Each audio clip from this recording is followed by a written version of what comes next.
Hey, what's up YouTube, and welcome back to the channel. Today I'm going to be going over why I'm a little bit confused, but in a good way. I'm a little confused because I made a past video on why I think SL should be a little bit better than full powers. I regret that video because I have been loving my full power e-bike. I got the new Santa Cruz Bullit, and it's 170, has the new Bosch motor. Before I had the Pivot Shuttle LT, I took all of the components off that, moved it onto the Bullit, and the past few days I've been having a blast. I don't ride my e-bike a ton, but when I do, you know, I've been having lower back issues, but I'm gonna get into that in a little bit. So again, today's video wants to go over the new e-bike that I have, the Santa Cruz Bullit, the build, and some of the characteristics that I've been loving about it, some things that I think could be improved, and just why I've been enjoying the full power e-bike and some of the things I regret saying in the past. So let's get started. Okay, full rundown on the bike. This is the Santa Cruz Bullit. It's an enduro e-bike, or you know, they kind of make it downhill oriented. It's 170 rear, 170 front. I did ride wrap the bike. Now, very quickly, this is their C model bike. They have two levels of carbon, C and CC. I got the C because in the future, I would like to test Eagle 90 on this. And I also feel like I didn't need to spend that extra buck to get the CC. You know, I have a lot of parts that I want to use. So I think the majority of people who are getting this bike, they're gonna get the C series bike. There's a great couple of price points from the Eagle 70, Eagle 90, and the GX. I think those are the bang for your buck builds for what you're paying for. But if you have a lot of parts already, just get the Eagle 70 build and swap everything out. You're almost just buying it for the frame. You know, I'm gonna show the pricing here in a little bit. And I think, you know, it's a great option if you have a lot of the parts. Don't feel butthurt about the C versus the CC. Pretty much the same, little bit weight savings. They kind of all weigh the same. The C models are the only option that have the cable port for mechanical drivetrains. So if you're a mechanical fan, you actually have to get the C frame. Okay, so I have XX transmission. So I have XX rear derailleur. I have an XO cassette, XO chain, XO cranks, 160 length, 34 tooth XX chainring.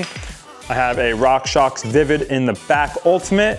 I have the Zeb Ultimate in the front with the Charger 3.1 damper. Maven's front and rear. I believe it's 200 of their 2.0 thickness rotors front and rear. I have Maxxis Minion DHR2 with a double down in the back and an Assegai double down in the front. I have the new Maxxis Dropper seat post. This is a 175 drop. SDG saddle, carbon 1-up handlebars, the 35 mil rise bar, cut to 760. Ergon grips. I am using 1-up components EDC tool. It's not in there right now. And a 1-up stem. This is a 50 mil stem. And if you don't already know, this is the Gen 5 Bosch motor. Pretty sweet. I love the interface on it. Super easy to use. Everything's wireless, so shifting here throughout the kiosk is wireless. Show you in a sec, but you can see me pressing, and it's switching between the modes, which is pretty cool. And even the magnet here is wireless, doesn't have anything on the rotor or dime to hit the sensor. Everything is wireless, so it's super convenient to work on, which I love. I used to have a Shimano EP8, sucked. I hated working on that thing, and dropping the motor was a pain. But on the Bosch stuff, it's a lot easier.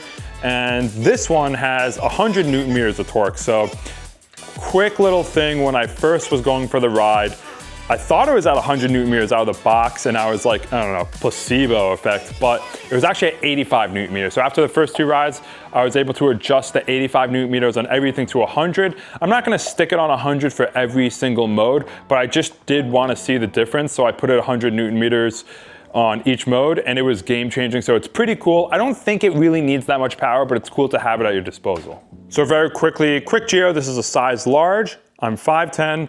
The wheelbase is 1,280. The reach is 480 or 477. There's two numbers each one because they do have a high and low flip chip setting, and you can change the progression rate down here with the flip chip also.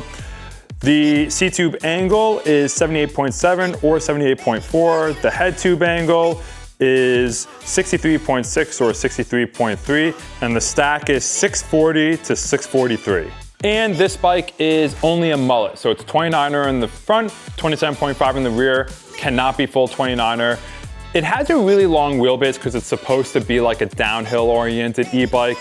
And I gotta tell you, it doesn't feel as long as I thought it was gonna be, which I was a little bit concerned, and I think that's because it's a mullet, 27.5 in the rear. So I do feel like this bike is super easy to J-hop around. You know, that actually the mullet in the back, in the past video I said, I think it would be amazing on a full power e-bike. And from the past few rides, it is. So it's very easy for me to get the back wheel up. This thing is a speed demon going down. I honestly think it's a great e-bike, even if you're not just pinning the downs. I mean, it's very easy to control. I think the Santa Cruz sizing, you know, they say this starts at 5'9". It's kind of like Specialized. Like, this doesn't feel like a 480 reach, like I said on my high tower. The C-tube angle is pretty steep, so you kind of feel more upright and forward already when you're climbing. So, I mean, it's not as long as I really thought it would be, which I was a little bit concerned, but it's been great on the downs. It's super easy to control into some berms. Over technical stuff, it's really nice. You don't have to really worry about the mullet climbing. This is an e-bike, it's gonna fly uphill. You stick this thing in turbo and you're a bullet going up, but it's been a great experience so far. And this build weighs 49 pounds. I'm waiting on one more thing for it to be complete. Right now, I am using the stock aluminum reserve wheels. I do have the carbon wheels coming next week. It's the MX, it's the HD carbon ones with a 350 hub. I love 350 hubs from DT Swiss because they're super easy to work on. But like I was saying before, I'm a little bit in a dilemma because this bike feels pretty light for what it is. It's nice and poppy, and all of my buddies have full power e-bikes. I know in the past I was saying, oh, I think everyone should be on SLs. Honestly, I kind of take it back. I think if you're looking for the pure e-bike experience, right? You're gonna want the full power. All of your buddies are gonna have the full power. You do not wanna have the SL, be the only one in the group. You're gonna miss out on like major distance rides, a little bit more fun for what your crew is riding. If you're looking for an SL and maybe you're not riding with anyone else with full powers, that's fine too. Or maybe an SL just fits your riding style. But I think the realistic e-bike experience is gonna be with the full powers. They're doing some pretty cool things on how to lose a lot of weight with those. You know, kind of you're seeing full powers 47 to 50 pounds. It's pretty cool. The SLs are usually around that 40-pound mark, but again, like the motors are getting pretty powerful. The SL motors are getting to 60 Newton meters now. And you know, the full powers DJI, it's like well over 100. This one's 100 with the new Bosch, but it's already a lot of power. You can dumb down the settings if you want on a full power, but you know, I think it's gonna be a better ride for a lot of people because you're gonna eventually have other friends that have full power e-bikes, and you're gonna have your SL, and then you're gonna have your analog bike. There's a lot. So I think there's a time and place for full power and an SL, and I think right now, the way the industry is and the way people are riding their bikes, full power is kind of the way to go. I think the best thing to do is also look at your riding characteristics. Maybe if you're looking for just a little assist, then the SL might be the better bet. But if you're looking for, like, you know, when you're thinking e-bike, you're going on that e-bike ride. When I ride my e-bike, I'm not thinking, oh, let me feel like I'm on an analog bike. No, I'm trying to feel like I'm on an e-bike. I want the e-bike experience. The SLs have an analog feel almost. They try to really mimic the analog feel of like geometry and how the bike is. So you're kind of get that normal feeling of riding an SL just with, you know, assist. But with a full power, it's a totally different ride, totally different experience, and it's a lot of fun. And that's something that I've been having a lot of the past few days. I've been having a lot of fun. I haven't been trying to kill myself riding and snagging as much KRMs right now and all that stuff. Like, I'm just trying to get out there and have fun, make some content for you guys. And this full power has been a blast. Again, I really think a lot of people, not that you have to get a full enduro one or downhill, you know, they have the Valor, which is like 160 and 145 in the rear. You know, there's so many great options. Doesn't obviously have to be Santa Cruz, but a lot of companies are putting some super cool e-bikes out there. I'm gonna try to get some content on this video throughout the next few weeks also. I took it out, you know, 4 times already. It's been a blast. Again, the first 2 times, it was an 85 Newton meters. You need to go into the Flow app and change that. So I recommend if you're getting a bike with a new Bosch motor, it's probably already updated, but it's preset on the 85 Newton meter level. So you can adjust each one. Again, I think in the long run, I'm gonna dumb down the Eco and the mode above it, and then the 100 Newton meters will be like the top 2 levels, like if I'm trying to just shuttle up, but you know, that's kind of what I'm thinking right now.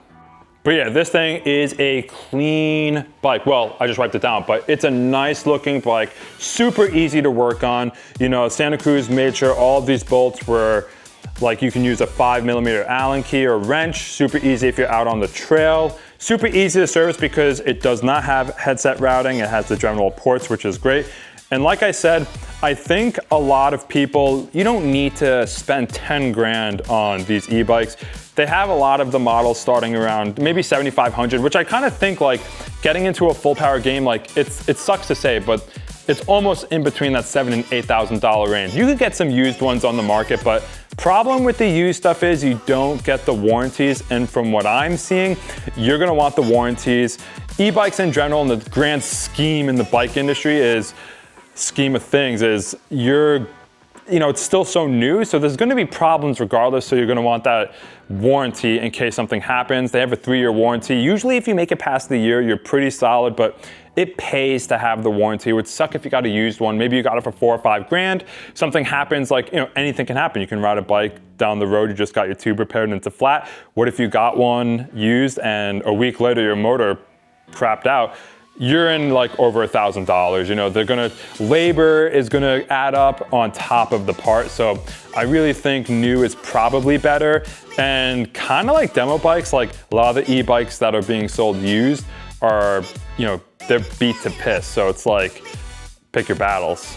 But yeah, I don't religiously ride my e-bike, but I do try to get out there with it every now and then. I'm kind of in a full, like this week I've been in a full e-bike mode, but I have been, if I'm taking my e-bike out like I rode today, I'm gonna go home, hit the trainer, do 10, 15 miles. Usually when I'm taking the e-bike out, I'm still hopping on the trainer to just get that analog ride feel. You can still get a workout on the full power e-bikes, don't get me wrong, but it's really a fun activity to do. It's more of like the fun essence. So again, like people who are looking to have the pure e-bike experience, that's why I think full power is so great. If you want that analog type of feeling still, the SL is gonna be great, but again, the most people are gonna want that full power experience because they have the analog bike already, so they can have that big difference. If you're still riding your analog bike, and then you get a full power e-bike, you have a big gap versus if you have your analog bike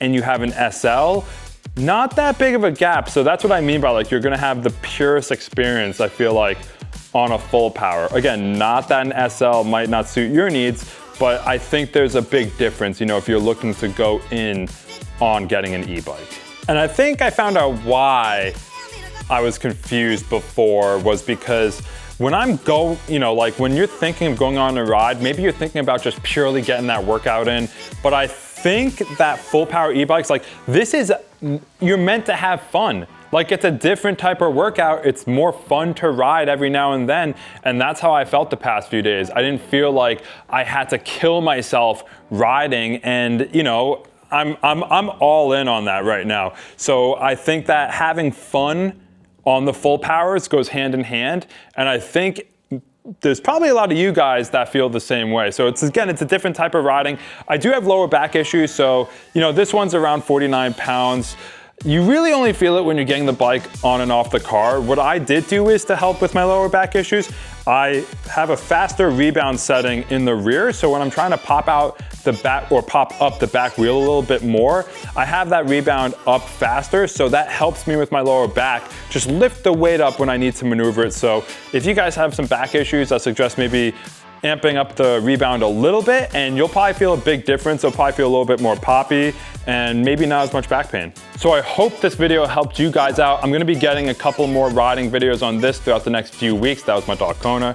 Kona, say hi. He's a little loaf right now because he went on an e-bike ride this morning. But I really hope this video helped you guys out. there are a lot of shit talkers about e-bikes, and they're becoming more and more popular, but a lot of the people who are talking shit, they probably haven't sat on one and ridden one. Again, I'm mainly riding my analog bikes. I do ride the e-bike every now and then, and I enjoy everything. I mean, I ride all categories, so it's fun. I would say don't let someone talk down to you if you're looking to get one. Odds are they probably haven't tried it, or maybe they can't get it or afford it, and there's nothing wrong with that. But if you're looking for the e-bike experience, I think it's a great bike to pair with your analog bike. Most of the people I ride with nowadays, if they have a full power e-bike, maybe that's all they're riding, but it's about getting out there and having fun, whether it's an analog bike, SL bike, or full power e-bike.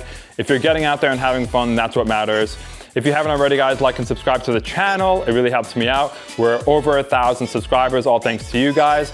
I'm gonna try to start putting 2 videos out a week. I missed last Sunday. I apologize for that, but a little hectic, but I'm really gonna try to start to put out 2 videos a week. And yeah, again, look at this beauty. And we're gonna get some sweet content with this bike. So I'll catch you at the next video, guys. Crank on.